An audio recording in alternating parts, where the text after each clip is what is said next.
Alex, in trying to understand communications and language throughout biology, and that can be defined not in our kind of communication, but any type of communication between paramecia that are exchanging chemicals or sensing mind.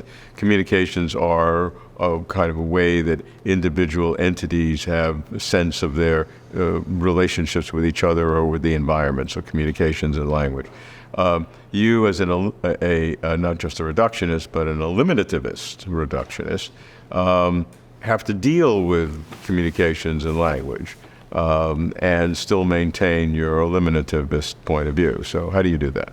It's interesting that philosophers of language and philosophers in general have been interested in and have felt that an important part of their agenda is explaining the nature and the origin of language. And in particular, over the last 50 years or so, important philosophers have recognized that the explanation of the emergence of language had better be an explanation that doesn't trade on our inner mental lives and our subjective and conscious experience, because we need a scientific explanation of the emergence of language, and in particular, the emergence of signaling and communication systems in infrahuman systems, Sure. all the way down the phylogenetic spectrum to wherever we see behaviors of a sort that suggest the transmission of information. Correct.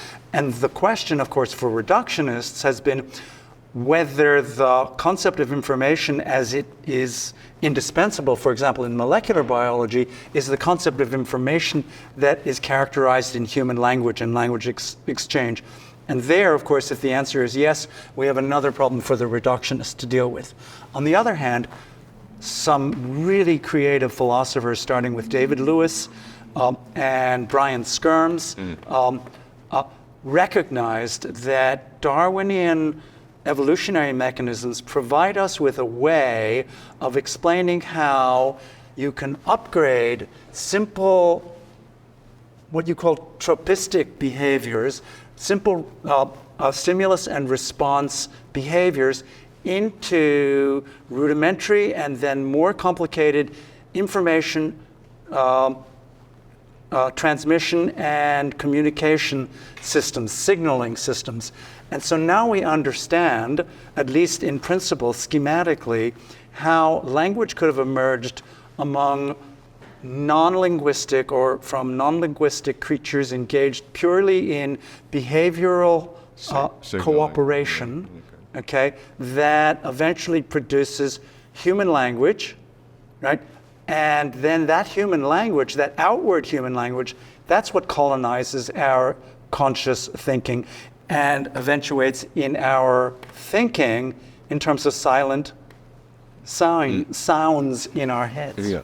And in this process, are you then obviating the old problem of intentionality, that we have this aboutness about things? So we need an account of the intentionality, aboutness, the content of thought and of language. And it's easy to help yourself to content and aboutness and representation in order to explain spoken language, okay? But when you help yourself to it, you then generate the problem of where did the aboutness of thought come from? And this project that I described of philosophers beginning to see how we can upgrade signaling systems among organisms or even simple non-metazoan creatures communicating with one another, sending one another signals, okay, how we can upgrade that into contentful thought in ways that completely demystify the nature of intentionality. That seems to me to be a really important contribution that the philosophers have made on the intersection of biology, psycholinguistics, and evolutionary anthropology. And philosophy of mind. And of course, philosophy of mind, big time. Right. Okay, so if we go from the simplest possible communications and signaling between single-cell organisms in some chemical gradient, and trophisms moving towards it or away from it, all the way up to human language, there's obviously a spectrum. So the question is what's the linearity of that spectrum? Are there jumps, step functions that have to be made along this? Do you have a punctuated equilibria? I don't know the answer to that question. I think Really? you have I thought you had everyone. You have to ask Noam Chomsky. So Chomsky's had this. I did.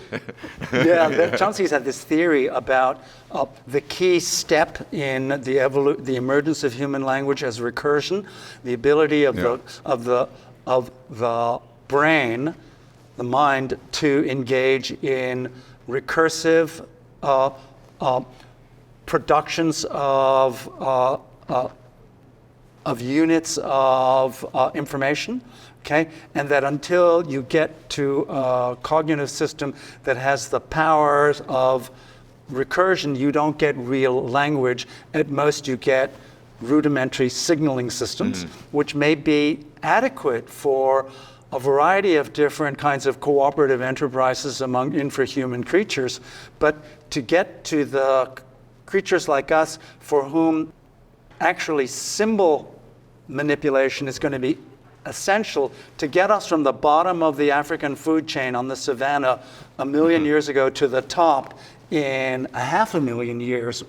Okay, to get that quickly from the bottom to the top is going to require something more than this rudimentary system of information transmission, and that's where recursion or something like it comes in to generate symbol as of the essence of language. And how much more illumination are we going to be able to provide for this step function evolution than we already have? I don't know. It's going to have to be from neuroscience. Agree. But let's just stay from the very simplest signaling at the lowest level, signaling molecules by single-cell organisms, to the point where recursion, if that's the case, is going to occur. Would that process be reasonably linear? In other words, getting more and more complex? I hope so. I think it. You know, what's the Latin for nature doesn't make jumps?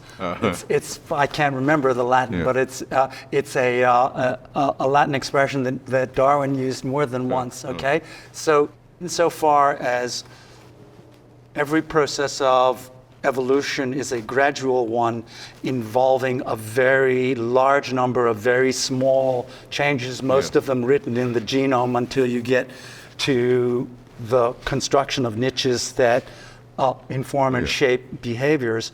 Insofar as that's the case, it's going to have to be gradual. Okay. And then there's this one point that you mentioned, the Chomsky recursion, that is a step function. If that's the way it happened, could that also happen? Could you go back in evolutionary history and make an argument that that too is gradual, or do you need a step? That's a question that, as an eliminativist, you should be able I think I'm committed to saying that since nature doesn't make any jumps, it's not going to make it there either. But I can't do any more than wave my hands in answer to that at this point. I think that's a question which it's not premature to speculate on, because speculation will be the source of testable hypotheses, but we don't have any testable hypotheses yet.